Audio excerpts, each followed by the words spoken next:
Quiet, quiet friends. I have a tale to tell before the tavern closes tonight. I have come a very long way and seen so many places. I've heard many stories, and I am happy to be here now to share them with you. So, gather round. Tonight, I will tell you a tale quite foreign to us mountain folk. In our landlocked home, we know little of ships and sailors. However, this story is one I still think is very important, for the lesson behind it is one many people should learn. This story begins in the south, the Kianme Isles, a grouping of islands under the unrelenting sway of a hurricane that forces the ocean waves to behave in wild and destructive swells. Those who sail the sea fear the Kianme hurricane. However, people born in the Isles are drawn to the storm, to the sea, to the struggle. Kianme is home to a few nations. However, this story focuses on only two. Our hero was born in Maresera, a larger island, a paradise when the storm breaks, if not only in its natural environments. You see, Maresera is an empire, merchant sailors who are not only pious, but often cruel. They sail to almost all ports in Lorelei, and several on lands far to the south and east. They punish criminals by forcing them to sail. They take debts very seriously. Here, in Maresera, Arif Alexander was born. He grew up in a small town upon the main island. He would spend his days watching the waves, sitting in the wild winds and rain to watch the ocean. Those who saw him knew he would choose a life of sailing, and as he aged, he did just that. Arif joined a crew of sailors. The farther north you go, you will find smaller ships with only one mast, the long pole that holds the sail. However, in Maresera, they use versatile long ships, known as caravels, with 3 triangular white sails that make them go even faster than our northern vessels. Arif first served on a caravel, a merchant ship named the Gilded Promise. There he met the man who would become his best friend, a young black-haired elf named Reo, a calculating and wise man with wild eyes and a truly uncrackable mind. The two became fast friends. Only 15 years old, and the two became inseparable, always working together on their tasks, be it raising the sails or cleaning the deck. They also befriended a cabin boy by the name of Joffrey, with sandy white hair and eyes that hid mysteries all their own. After years aboard the Gilded Promise, they were given a new captain, a cruel man by the name of Maresera. He was fond of the whip, and the decisions he made often endangered the crew. One day, they were setting sail from Maresera to the north. Instead of sailing along the coastline and avoiding the hurricane, the captain chose to sail wide, hoping it would cut down their time. The waves were a brutal dance, rising and falling, pulling the ship up and down, throwing it around. The crew stayed on their feet for 3 whole days. No one slept. They stayed awake to fight the rain. They pulled ropes and battled to keep each other on the ship. Arif approached Albert, telling him they needed to turn back, as the hurricane would surely wreck them if they continued. Albert struck him, shouting for him to keep his nerve, and in that single moment, Albert lost his footing and fell overboard. The crew watched in horror as their captain sank into the black ocean. Though he was a cruel man, he was still in charge, and in this storm without a leader they would surely die. Arif, unsure and scared, soaking wet and exhausted, turned to the crew and shouted to them. "Turn about," he cried, and without hesitation the crew listened. They fought through the storm, Arif shouting orders while hauling away and aiding his crewmates like a true leader should. Soon enough, they were out of the most wild parts of the Emperor Sea, out of the torrential rain, now just in the quiet drizzle of the coastlines. They took a moment to take stock.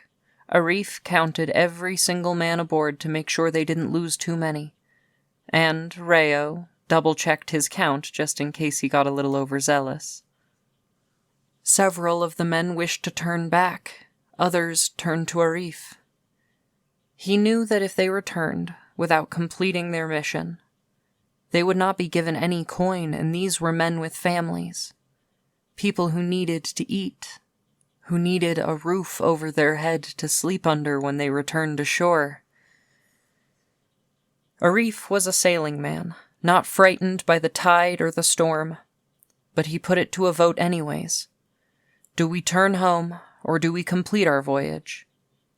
Though rattled and scared, Arif told the men that there was nothing to fear from here on out, and to turn back in the face of a single misfortune would be discounting themselves. No point in setting sail if you will surrender to the first of many storms. So they continued on. They sailed north to a port somewhere in the eastern nations, sold their cargo, and began to come home. Something weighed on Arif, however. They sold their cargo for 223 royals. The wages owed to the 40-person crew upon completion of the voyage was only 3 royals per sailor, meaning there was around 100 coins going to the government or the captain or the company. This struck Arif as unfair, but he still had a mission to complete.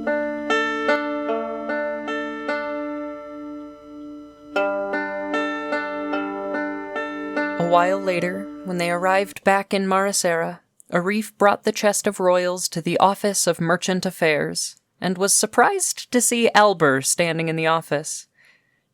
The old captain had told the office that Arif had shoved him from the deck, and for that, our young sailor was arrested.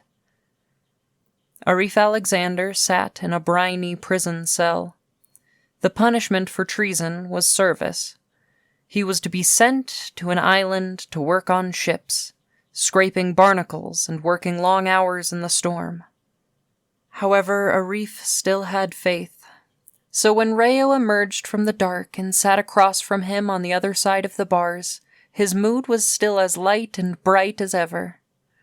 Rayo asked what Arif wanted to do, and he just shook his head with a smile. He said he had a plan, but he would need a crew. Rayo shrugged and told Arif that he was a lucky man then, as the crew had made it quite clear that they wanted to rescue their once leader. The two worked on their plan, and once Arif was taken away on a prison ship to his new life, Rayo set the plan in motion. Him and the crew had stolen the Gilded Promise and tailed the prison vessel. The jailers had no reason to be suspicious. A Maresera ship following them closely was no cause for alarm, so they had no idea they were in danger, until the crew lifted their bows and began to draw, aim, and loose. A symphony of arrows drummed the prison ship. The crew of the Gilded Promise began to board them as soon as they were able, fighting tooth and nail with those on the deck.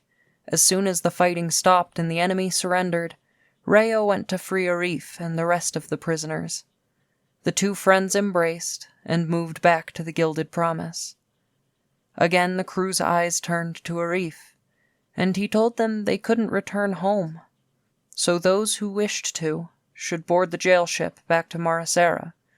Some, those with families, did. The rest asked where they were to go, and Arif said they were to sail for the hurricane. Pirates who sail under many banners live close to the hurricane on islands where the Empire dares not tread. Arif had set a course for the Council of Circling Sharks, one of many pirate factions that calls the eye of the hurricane their home. It was a brutal battle sailing through the wall, heavy winds and wild waves. But when they emerged on the other side, the sky was clear, the sun was bright. The interior of the hurricane is a massive space home to many islands, all home to pirates and outcasts who refuse to bow to Maresera rule. The crew of the Gilded Promise pulled into dock on the Isle of Cartagena, where the Council of Circling Sharks is said to live. There, after a rather hostile greeting from the island's inhabitants, He explained that him, the crew, were all runaways, traitors, and with them they brought a ship. It took months to convince the council that the crew was not there to attack them, but Arif is a charming man, and they grew to like him. Once they decided they represented no real threat, the council asked if Arif had thought of a new name for his vessel. He grinned and nodded. The Drake Fang has a nice ring to it.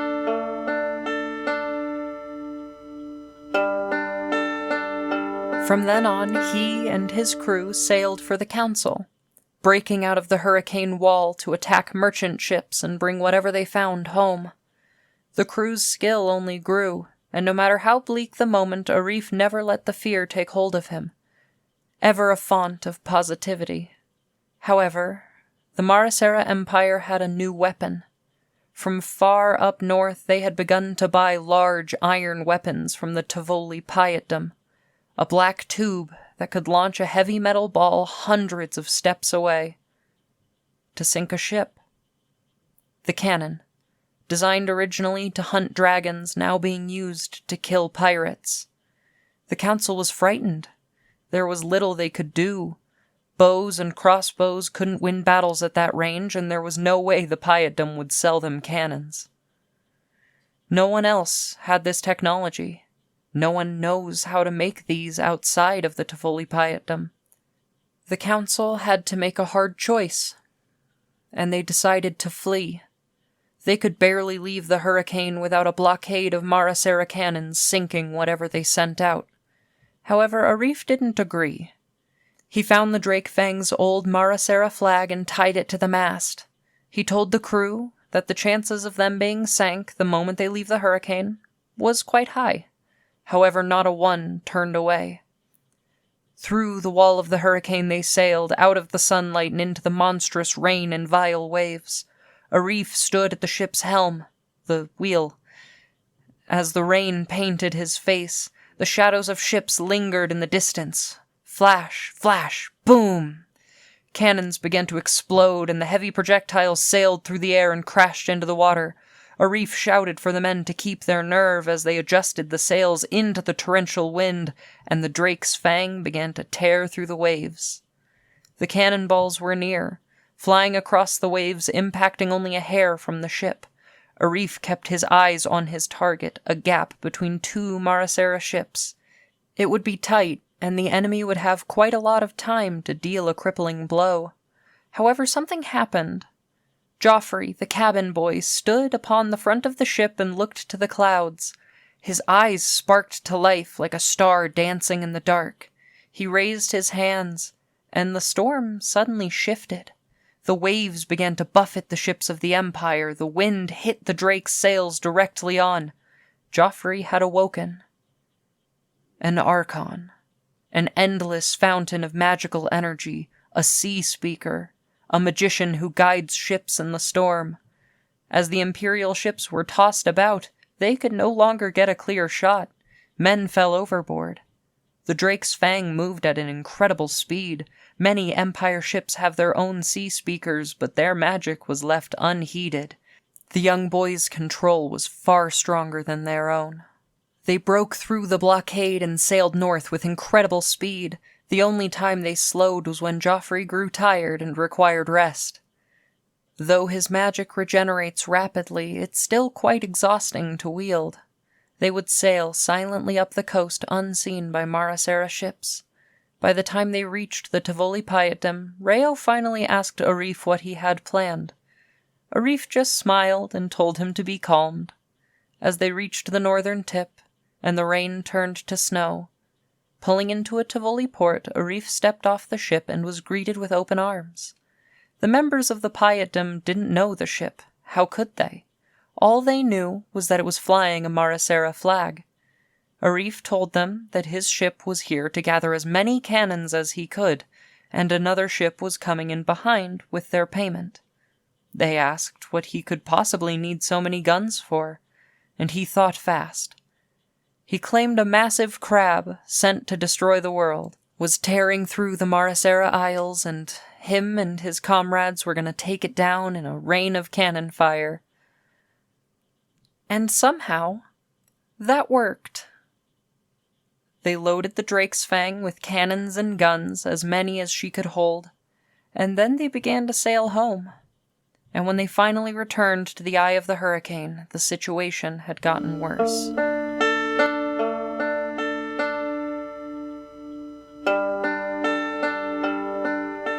The Empire had gathered their finest sea speakers to break the hurricane. They only needed it down long enough to crush the pirate factions that called the storm their home. As the Drake's Fang neared the storm, they could see ships full of mages on the edges of the storm, and a legion of ships sailing directly for the wall of the hurricane. If the storm fell, the cowardly Empire sailors would be able to tear down their paradise. Arif and his men had never used cannons. The process of loading and manipulating the heavy weapons was entirely foreign, but at this moment it didn't matter. They would have to win a battle against 20 naval ships, trained sailors who had been taught to use this new destructive tool. The crew of the Drake's Fang tried to load their cannons, but realized they had no clue how to do even that. Arif recognized they wouldn't be able to continue in such straits. However, he had an idea. They would set the cannons up as though they were going to fire, and angle the sails into the wind to build up speed. As soon as they got close to the first ship, Joffrey released a massive torrent of flames from his hands, catching the deck ablaze in an instant. The enemy ships saw this and assumed the crew of the Drake's Fang brought some new weapon to the seas. Arif's crew loosed arrows and bolts towards the armada, with Joffrey setting the arrows alight in the air. Arif set to work learning the cannons, tinkering with the wicks, fidgeting with the gunpowder and the ramrods. As soon as he did figure out the cannons, and the first boom was heard from the Drake's Fang, the true battle began. 1 against 18. The Drake's Fang was quick, but they were vastly outnumbered. From the island, they could see the flashes of cannons as the Drake dove and danced between the ships of their enemies. However, they weren't winning. Arif spun the wheel to ram into the side of another ship, but as they were set off balance, Arif stumbled and fell into the murky depths of the ocean. Reo instinctively took command, guiding the men as best he could. Arif began to plummet into the dark water.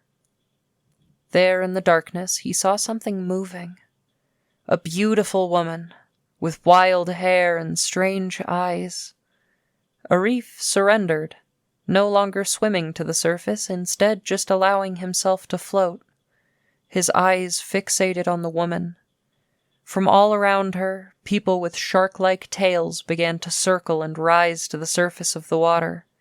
Arif didn't flinch, fearlessly staring at the woman, enthralled by her beauty. Seemingly, he passed her test, as the fish people began to sink heavy blades into the Maresera ships, prying boards from them, punching holes in their sides. Unsure why their ships were beginning to sink, the Maresera navy began to retreat. Arif was guided back to his ship by the beautiful woman, and when he turned to ask her name, she was gone. To this day, Arif sails for the Council of Circling Sharks. Fighting the cruelty of the Maresera Empire, he looks for the woman he met beneath the waves, and never does he admit defeat. He leads an army of ships. He has joined the council itself, and all because he refused to surrender. Every voyage his crew is paid an equal share, the same pay for them as he gives himself. I very much wish to meet him someday, the smooth-talking sailor with the radiance of the sun. However, I still have not visited the Kianme Isles, though when I do, I intend to return with tales and songs aplenty. I tell you this tale as a reminder. Arif Alexander is a man who refuses to falter, who is beaten and scarred and refuses to quit. Be brave, my friends. Do not bow to inequity, and do not allow fear to stop you. No matter how bleak the odds or how dangerous the days, be brave. The world has not ended yet. Failure is only possible when you refuse to try again. The next we meet, we will speak of the Old Kingdom again, Alexioste, where all us inferior folk can trace our lineage. We will speak of the Cataclysm, the end of the Empire and the dawn of the storms, in the early days of the War of Sorrows. The Griffin Riders of the Empire mounted one last offensive, a move that would change the war, and maybe the world. The last Griffin Riders of Alexioste, the Silver Legion. I thank you all for being here tonight, as always. I have a tome of tales from every nation to share with you all. I have seen many monsters, many heroes. I have learned of the magic offered by the gods and the magic humans can conjure for themselves. I have seen warfare, and I have tales of peace. I cannot wait to tell them all to you. Good night, and thank you.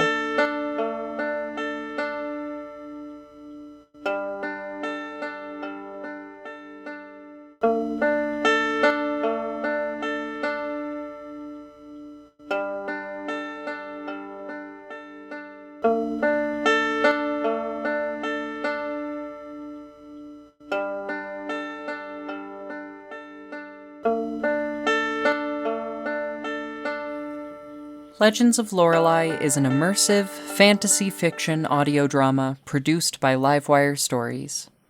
This show is written and produced by Gwen Fullman. The music you heard in this episode was composed and performed by Gwen Fullman. The Bard is played by Gwen Fullman. If you enjoyed this episode and want to hear more, please consider subscribing to our Patreon at Livewire Multimedia Stories to receive episodes a week early for only $2 a month. You will also receive updates on our projects, like the tabletop role-playing games or short films we've been working on. Check out our website at livewiretabletop.wixsite.com/livewire. Subscribe to us on YouTube, or join our Discord server in the description below. The best way you can support us is to show this to a friend. Thank you.